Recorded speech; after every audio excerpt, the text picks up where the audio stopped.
CPS రద్దు చేసి OPS అమలు చేయాలని ఆంధ్రప్రదేశ్ గవర్నమెంట్ ఎంప్లాయీస్ అసోసియేషన్ రాష్ట్ర అధ్యక్షుడు కేఆర్ సూర్యనారాయణ డిమాండ్ చేశారు. వాజ్పేయి సర్కిల్ నుంచి కొత్త కలెక్టరేట్ వరకు నిర్వహించిన మహాసంకల్ప గర్జన ర్యాలీలో ఆయన పాల్గొన్నారు. నూతన పెన్షన్ విధానంతో ఉద్యోగులకు భద్రత లేకుండా పోయిందని, గత ప్రభుత్వం హామీలు ఇచ్చినా అమలు చేయలేదని విమర్శించారు. ప్రస్తుత ప్రభుత్వం ఓపీఎస్ అమలు దిశగా చర్యలు తీసుకోవాలని కోరారు. ఈ ర్యాలీలో ఉద్యోగులు, పదవి విరమణ చేసిన ఉద్యోగులు పెద్ద సంఖ్యలో పాల్గొన్నారు. దేశవ్యాప్తంగా నూతన పెన్షన్ విధానాన్ని అమలు చేస్తామని కేంద్ర ప్రభుత్వం తన ఉద్యోగుల కోసం నిర్దేశించుకున్న పథకాన్ని నాడు 2004 సంవత్సరంలో ఆంధ్రప్రదేశ్ రాష్ట్ర ప్రభుత్వం కూడా తమ ఉద్యోగులకి అడాప్ట్ చేసుకుని, అయితే నాటి నుంచి నేటి వరకు తీవ్రంగా ఉద్యోగస్తులు ఈ నూతన పెన్షన్ విధానం వల్ల వాళ్ళ రిటైర్మెంట్ అయిన తర్వాత వాళ్ళ జీవితాలకి భద్రత లేకుండా పోతోందని గణాంకాలతో సహా వివరిస్తున్నప్పటికీ ఆ సాధక బాధకాలన్నీ ప్రత్యక్షంగా అంటే ఒక్కొక్క ఉద్యోగి సిపిఎస్ విధానం అమలు వల్ల సామాజిక పింఛను రూపంగా ప్రభుత్వం అందజేస్తున్న 4,000 రూపాయల కనీస పింఛను కూడా దక్కని పరిస్థితులు ఈ రాష్ట్రంలో నెలకొని ఉన్నప్పుడు ఈ పింఛను విధానాన్ని రద్దు చేసి పాత పెన్షన్ మాకు రెస్టోర్ చేయమని చెప్పి ఉద్యోగస్తులంతా నినదిస్తుంటే,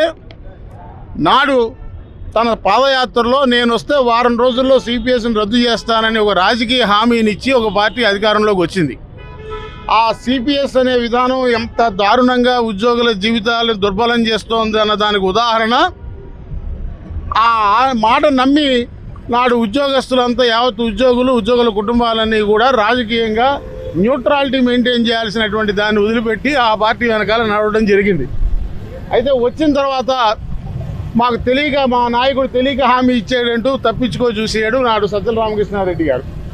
సరే, ఈరోజు ఆ రకంగా ఉద్యోగులు నాడు మోసపోయారు. ఈరోజు వచ్చి అధికారంలోకి వచ్చిన కూటమి ప్రభుత్వం సిపిఎస్ని రద్దు చేస్తానని హామీ ఇవ్వనప్పటికీ నాడు జగన్మోహన్ రెడ్డి గవర్నమెంట్ వెళ్ళిపోతూ చేసిపోయిన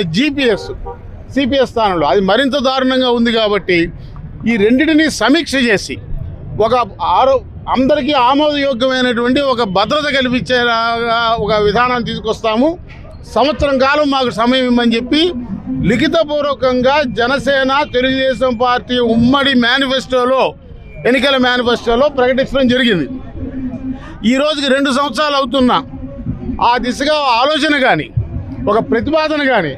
కసరత్తు కానీ, ఒక అడుగు ముందుకు వేయటం కానీ ప్రభుత్వం వైపు నుంచి లేనటువంటి పరిస్థితుల్లో మరొకసారి మోసపోయామా అనేటువంటి భావన సగటు ఉద్యోగస్తుల్లో నెలకొంటున్నటువంటి ప్రస్తుత తరుణంలో చివరి పోరాటానికి సమాయత్తం అయ్యేలోగా ప్రాంతాల వారీగా ప్రతి చోట సిపిఎస్ ఉద్యోగస్తులు, అయ్యా మాకిచ్చిన హామీని గుర్తు చేస్తున్నాం, మా సమస్యకి ఒక ఆమోదయోగ్యమైన పరిష్కారాన్ని చూపండి అంటూ నినదించేటువంటి కార్యక్రమాలు నిర్వహిస్తూ మొదటగా విశాఖ తీరాన, సాగర తీరాన ఒక కార్యక్రమాన్ని నిర్వహించారు. అలాగే వాళ్ళు రెండో కార్యక్రమం రాయలసీమ కడపలో ఈరోజు మేడే సందర్భంగా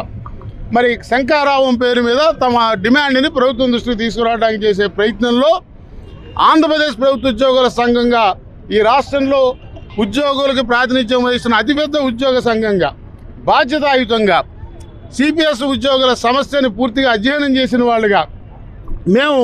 పూర్తిగా AP CPS employees association Baji Pathan, Karivi Rajeswararao, Janardhan Reddy గారి నేతృత్వంలో నడుస్తున్నటువంటి ఏపీ సిపిఎస్ ఎంప్లాయీస్ అసోసియేషన్ పోరాటానికి